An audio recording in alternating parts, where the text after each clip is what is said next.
नमस्ते सर्वांना। संध्याकाळी अनन्या आणि काव्याने छान अशी उपासना केली आणि ते संध्याकाळी ऑफिसवरून आल्यानंतर त्यांना चहा लागतो नेहमी, पण आज लिंबू सरबत हवा होता। मग काय लिंबू सरबत बनवायला घेतला, थोडा टेस्ट करून पाहिला, साखर थोडी कमी होती, साखर ॲड केली, छान लिंबू सरबत मिक्स केला। आता त्यांना हवाय म्हटल्यानंतर सगळ्यांनाच थोडा थोडा हवाय।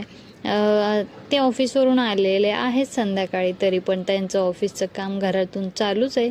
मग काय झटपट लिंबू सरबत तयार केलेला आहे। त्यांचे फोन कॉल काय चालूच होते ऑफिसचे। लिंबू सरबत दिला, एका साईडला अनन्याचा चाललाय अभ्यास आणि आतमध्ये काव्य मॅडमचा चाललाय अभ्यास।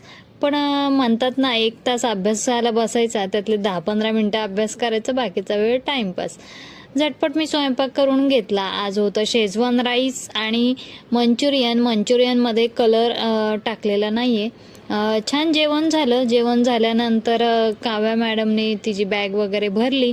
मुली स्वतःच आवरतात, गाणी ऐकता ऐकता छान भांडी वगैरे पण आवरली। आता थंडी आहे पुण्यामध्ये।